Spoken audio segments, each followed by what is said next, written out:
미니 씨, 2021년의 큰 이슈는 뭐라고 생각하세요? 아마 코로나 맞아요. 근데 제 생각에는 친환경인 것 같아요. 왜냐하면은 민 씨 말씀하신 것처럼 코로나 때문에 사람들이 건강에 관심도 많아지고 또 미국 바이든 대통령이 취임하면서 파리 기후 협약에 다시 가입하면서 전 세계적으로 친환경에 대한 관심이 높아졌어요. 네, 맞아요. 주변에 있는 사람들도 친환경이나 아니면 친환경 인테리어에 관심을 많이 갖고 있더라고요. 네. 하지만 이슈가 되는 거에 비해 아직 정보도 많이 없고 친환경에 대해 아는 사람들이 많이 없는 것 같아요. 네, 맞아요. 한 태양광 패널 정도? 네. 그래서 저희는 정림건축의 친환경 전문가 분을 모시고 이야기 나눠보겠습니다. 전문가분 나와주세요. 안녕하세요. 안녕하세요. 네, 정림건축 미래디자인 연구소 소속 이정현입니다. 친환경 R&D 업무를 담당하고 있습니다. 네, 반갑습니다. 네, 정림건축은 대한민국 역사와 쭉 함께해온 대표적인 건축 사무소잖아요. 네, 맞아요.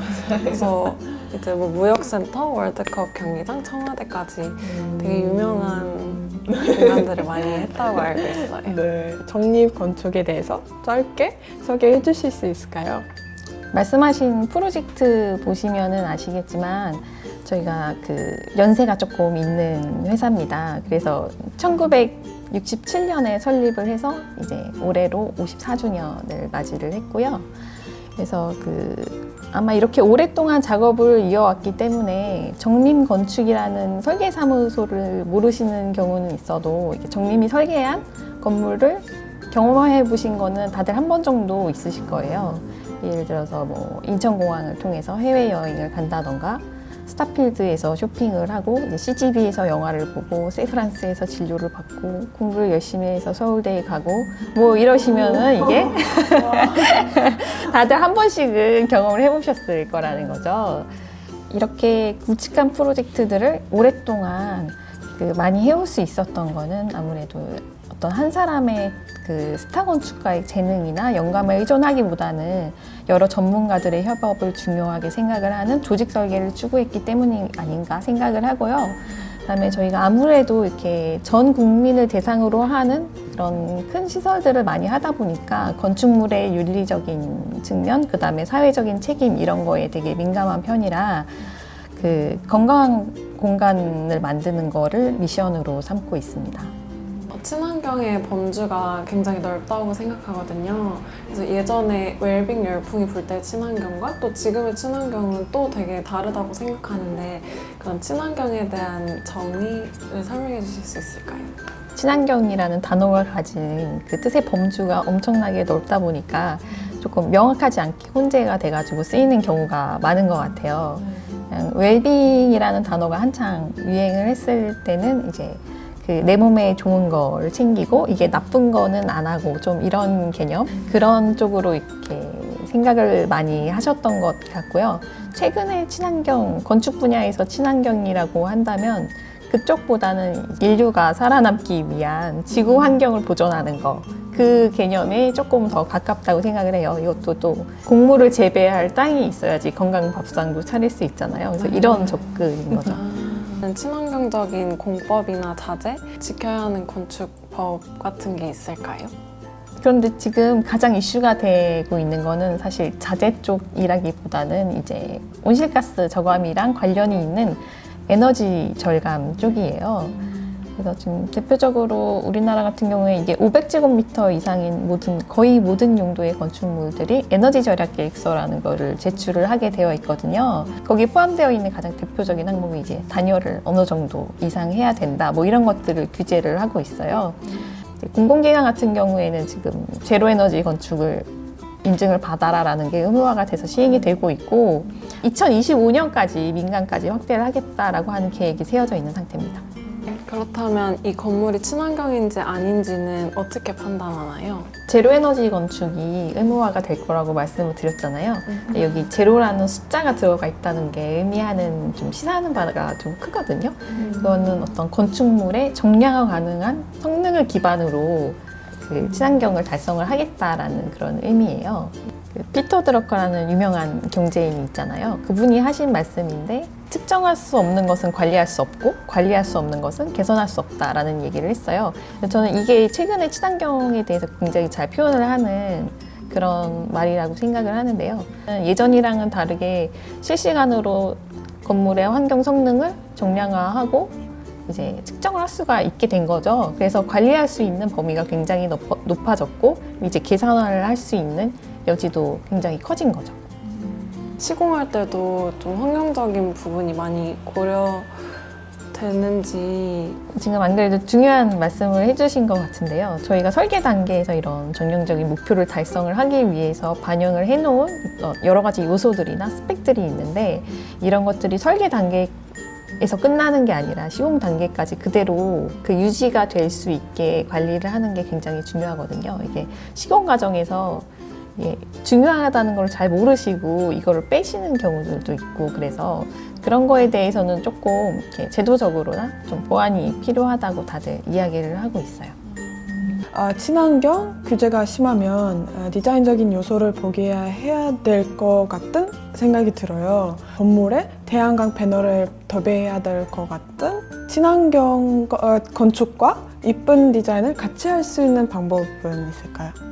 그 말씀하신 그런 얘기들이 이게 주로 이 태양광 패널 때문에 많이 나오고 있는 게 사실인 것 같아요. 거기다가 실제로도 조금 흉물스럽게 태양광 패널 같은 것들이 설치되어 있는 경우가 많기도 하죠, 사실. 건축 쪽에서는 규제라는 것들이 진짜 어마어마하게 많거든요. 그래서 단지 친환경 규제 때문에 뭔가 이렇게 디자인이 못생겨졌다라고 말하는 건 조금 이렇게 과대평가를 해주시는 것 같고요. 그냥 제 생각에는 디자인을 안 했기 때문에 못생겨진 게 아닐까라는 생각이 들어요. 이게 상대적으로 조금 새로운 분야이고 아직 어떻게 해야 될지에 대한 그 솔루션들이 많이 나오지 않은 상태인 거죠. 그렇지만 앞으로 시간이 지나면서 새로운 자재들도 나오고 이제 건축가들도 디자인적인 접근을 하기 시작하고 이 숙련도도 높아지고 그러면 자연스럽게 해결이 될 문제라고 생각을 합니다. 꼭 태양광 패널이 무조건적으로 그런 친환경적인 측면만 있는 게 아니다라는 얘기를 들었는데 혹시 그 부분에 대해서 어떻게 생각하세요? 예, 태양광 패널뿐만이 아니라 거의 모든 신재생 에너지원에 관련해서 논란들이 어느 정도 있는 거는 사실이거든요. 태양광 패널만 가지고 얘기를 해보면 패널도 원자재 유해성 얘기도 있기는 있는데 그것보다 더 이슈가 되고 있는 거는 이제 설치 장소의 적합성, 그다음에 폐기물 이거를 이제 폐기 처리를 어떻게 할 것인가가 좀 이슈가 되고 있어요. 그 예전에 뉴스에 막 그런 거 나왔었잖아요. 막 산지랑 농지를 막 훼손을 해서 태양광 발전 패널을 설치를 하고 뭐 이런 것들이 좀 문제가 되기도 했었고 거기다가 최근에 들어서 이게 핫 이슈는 폐기물 처리인 거죠. 일반적으로 태양광 패널의 수명이 20년 내외로 보는데 이제 처음 저희 나라에 이제 도입돼서 설치된 후에 이제 슬슬 이제 폐기되는 것들이 문제가 되기 시작하는 시점이 온 거고 이거는 정부에서도 다 인지를 하고 있는 문제라서 그 진천에 신재생 폐기물 센터를 지었거든요. 시작하고 있는 그런 단계라고 생각을 하시면 될 것 같아요. 결국 뭐 마구잡이식으로 태양광 패널을 설치를 하고 이제 막 버리고 이러면 친환경적이다라고 얘기하기는 좀 어렵겠죠. 이제 전문가 생각하시기에는 진짜 친환경은 뭘까요? 제가 질문을 하나 드려볼게요. 혹시 전기 자동차가 친환경적이라고 생각을 하세요? 그 원래 차보다는 그렇지 않을까요? 저는 완전 친환경적인 방식이라고 알고 있어요. 저희 나라 같은 경우에는 그 전력 생산을 하는 거에 그 1위가 석탄으로 하는 화력 발전이에요. 그렇기 때문에 전기 자동차가 쓰는 전기가 친환경적이지 않다면 우리는 이 전기 자동차를 과연 친환경적이라고 불러야 할까라고 하는 의문이 생기는 거죠. 그럼 친환경적이지 않냐라고 물어본다고 하면 이제 뭐 내연기관은 그냥 뭐 100% 그 화석 연료를 사용을 하잖아요. 그럼 상대적으로는 친환경적인 면이 있고 이제 미세먼지 측면에서도 유리하고 그런 장점들이 분명히 있죠. 근데 이게 건물도 마찬가지라고 생각을 해요. 그래서 어떤 하나의 측면에서 이 건물이 친환경적이다? 아니다? 그렇게 얘기하기가 어려운 거죠. 이 건물이 이 사는 사람들한테 건강하고 쾌적한 환경을 조성을 했는가? 그 다음에 이 건물은 또 폐기물들을 어떻게 처리했지? 이런 굉장히 다양한 측면들을 종합해서 봤을 때 이 건물이 진짜 친환경인지 알 수 있는 것 같아요. 미래의 친환경은 뭘까요? 이제 발전할까요? 원래 친환경은 미래에서. 뭐 저희 회사에서 했던 프로젝트를 예를 들어서 좀 말씀을 드리면 그 코엑스몰의 별마당 도서관 아세요? 네. 제가 그 건물을 할 때 그 CFD라고 하는 시뮬레이션을 했어요. 그게 뭐냐고 하면은 이제 기류가 어떻게 움직이는지, 온도는 어떻게 형성이 되는지를 컴퓨터로 가상으로 이렇게 모사를 예측을 해보는 그런 프로그램이에요.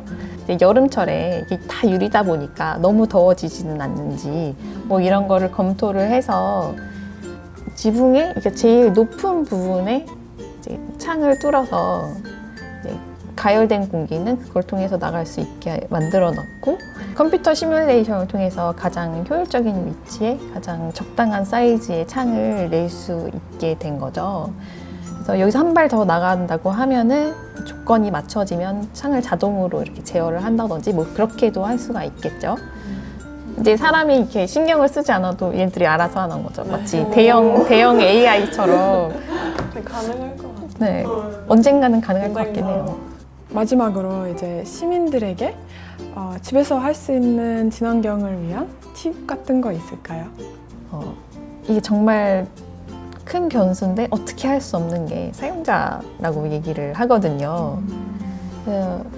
이게 예를 들자면은 우리가 정말 섬세하게 이렇게 조절을 할 수 있는 조명 장치를 이렇게 계획을 했지만 그 건물을 이용하는 사람들이 그냥 나 모르겠고 그러면서 전부 불을 다 켜버리면 아무 소용이 없는 거잖아요.